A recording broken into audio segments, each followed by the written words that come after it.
Today we explore Halloween night horror stories. When darkness falls and the streets fill with costumes, games, and movies, some fictional stories become reality. The house on the corner. Everything seemed normal until we knocked on the door of that old house. That's when the old woman appeared, and her gaze left me frozen in terror.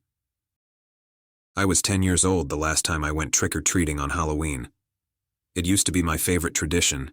Seeing the decorated houses in the neighborhood and decorating mine was part of the magic. But that night was the last time I ever did it. I remember going with George, my best friend. We lived in a quiet neighborhood, but there was a house at the end of the street that we always avoided. People said it had been empty for years, but that night, the door was slightly open, and there was a faint light coming from inside. George insisted that someone had to live there if the light was on. I didn't want to go, but in the end, he convinced me. We approached the door with our bags full of candy and nervously yelled, "Trick or treat!" No sound came from inside. George, braver than I was, pushed the door open a bit more, and we peeked in. The living room was empty, shrouded in a thick gloom that barely allowed us to see the furniture, all covered in dust and cobwebs. It was clear that no one lived there. But then, we heard slow, dragging footsteps coming from what seemed to be the hallway. We were standing in the middle of the room. Everything around us looked old and forgotten. I wanted to leave. I was sure something was wrong. But before I could tell George that we should go, we saw her.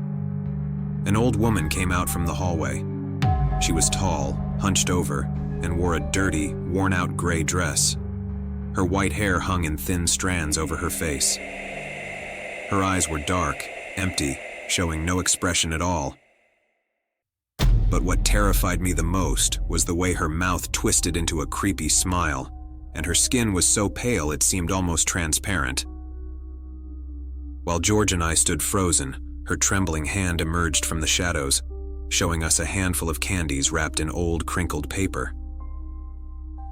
"Candy?" she asked in a raspy voice that sounded like dried leaves crunching. George, always the bold one, reached out toward the candy. But I grabbed his arm and stopped him. Something wasn't right. The way that woman moved, she didn't move like someone alive. Every motion seemed like a struggle, as if it took too much effort for her to move. I took a step back, but George, ignoring my fear, broke free from my hand and moved forward. Just as he was about to take one of the candies, the old woman let out a low, harsh growl, and in the blink of an eye, her face changed. Her lips stretched open in an impossible way, revealing a row of yellow pointed teeth, like she was screaming. Her once empty eyes now shone with an unnatural malice. I saw it clearly, but George seemed hypnotized. I couldn't leave him there. I grabbed his arm again and pulled him back. At that moment, he snapped out of it, and we turned and started running toward the door. But the sound of the old woman's footsteps followed us, faster than anyone her age or condition should have been able to move. I glanced back for just a second to see if she was still behind us, and there she was, floating just a few inches off the ground, her dress rippling as if pushed by the wind. That twisted expression on her face was still there, distorted, mocking us. We got out of the house as fast as we could, and as we ran down the street, we could still hear the echo of her voice in our heads, repeating that word, candy, but in a way that didn't sound human. We ran without stopping until we reached our houses. Neither of us said a word the entire way. The next day, I asked George if he remembered what had happened, and he looked at me like I was crazy. He said he didn't know what I was talking about, that we hadn't gone into any strange house, but I saw it in his eyes. He had seen her too, even if he didn't want to admit it. I never walked past that corner house again, nor did I ever go trick-or-treating after that. And even though years have passed, every time Halloween night approaches, that deformed face and those empty eyes come back to my mind, reminding me of what my friend and I saw that day. We have company. I thought the horror movies would be the scariest part of that night, until I saw the girl standing in the hallway, staring at us. It was Halloween, and like every year, my friends Robert, Vince, and I gathered for a horror movie marathon. We had pizza, sodas, and a list of classics we had been wanting to watch for a while. We met at Robert's house, an old place with a mysterious air, which made it perfect for a night like this. We were about to start the third movie when we heard a sound. It was a whisper, barely perceptible, coming from the hallway. Robert got up to check, thinking it could be his cat. But when he came back, he said he hadn't seen anything. That was strange, because we had all clearly heard something, and the cat always appeared when someone entered the hallway. A little later, while we were focused on the movie, I noticed something out of the corner of my eye. A small shadow, barely visible, but it hadn't been there before. Then, out of nowhere, Vince abruptly paused the movie. "Did you see the girl?" he asked, pointing at the screen. We rewound the scene, but saw nothing. We kept watching, but the discomfort took over the room. We all felt a presence, and that feeling that we weren't alone.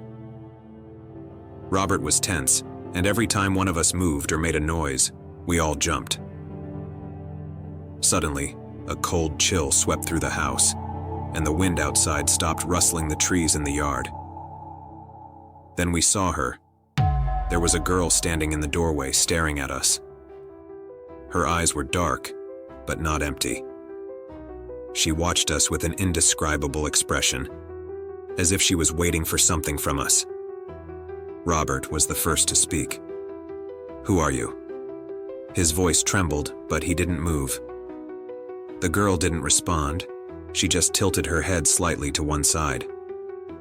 She took a step toward us, and at that moment, the TV shut off completely. The silence was absolute. Vince jumped up, frightened, standing next to the couch. The girl took another step, her bare feet making almost no sound on the wooden floor. Now we could see her clearly. Her dress was stained, as if she had fallen in the mud.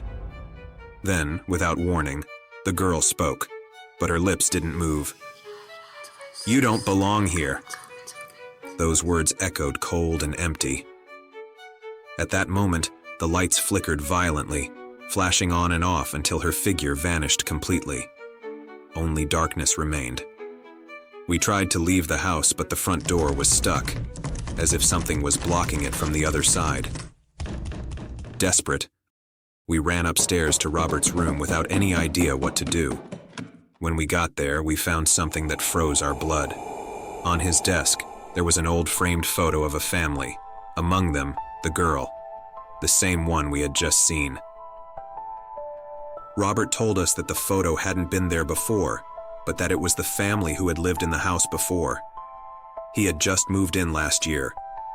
Before we could react, the bedroom door slammed shut with a loud bang. The lights flickered again, and when they came back on, she was inside, less than a meter from us, standing by the window, staring at us with blank eyes. We opened the door and ran down the hallway and down the stairs without stopping, tripping, pushing each other, struggling to breathe. When we reached the entrance, the door finally gave way, as if the force holding it shut had decided to let us go. I didn't look back. None of us did. We knew that if we did, she might be there, following us.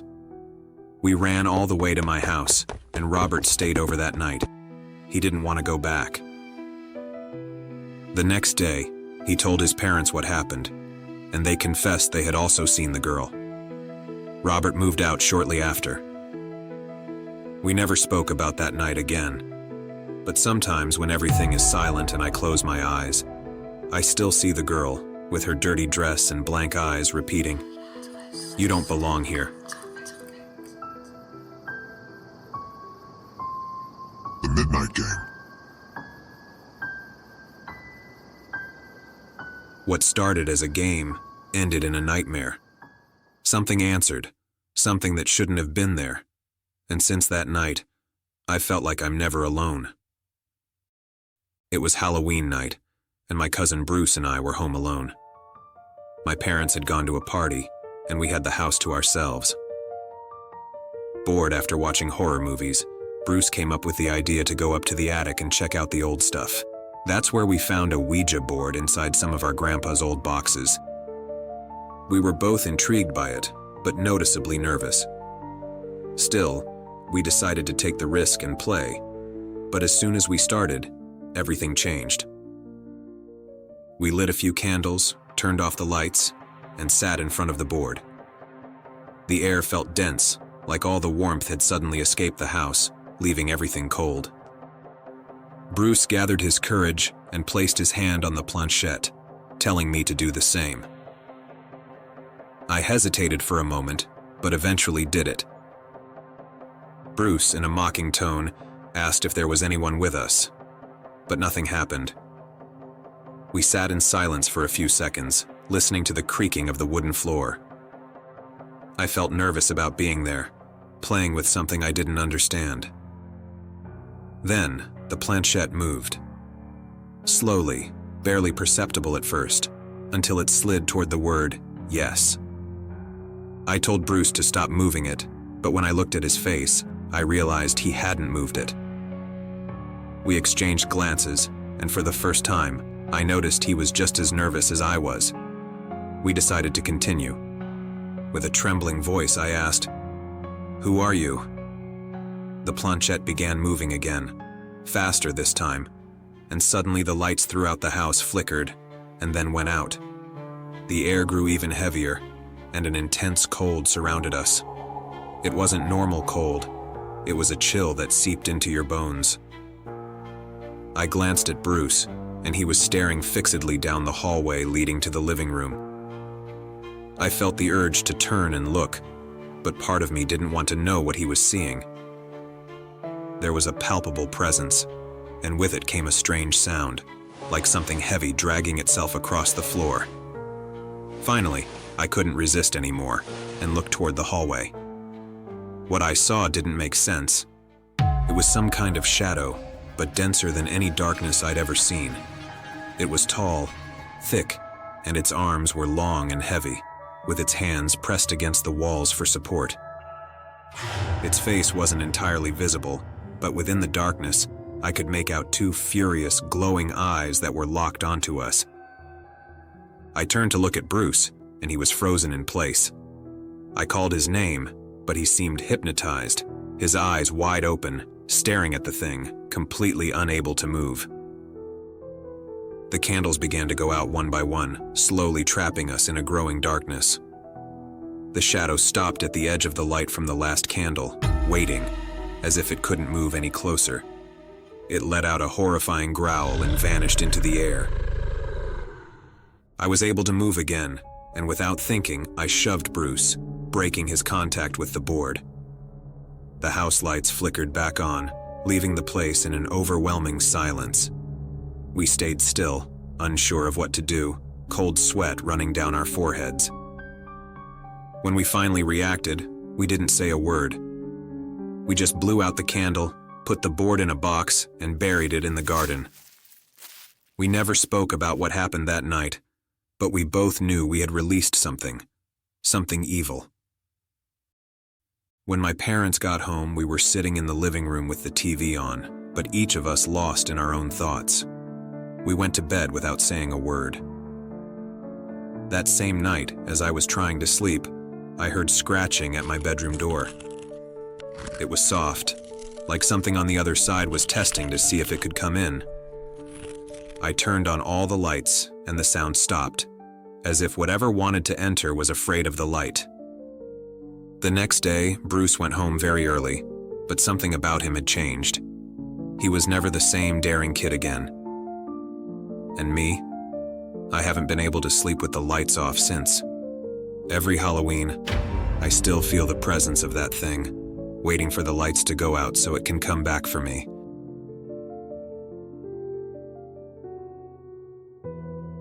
Thank you for journeying with us through the dark passages of these stories. If you enjoyed them, give us a like, share, and subscribe so you don't miss more tales of terror. Until next time, where fear will once again be your companion.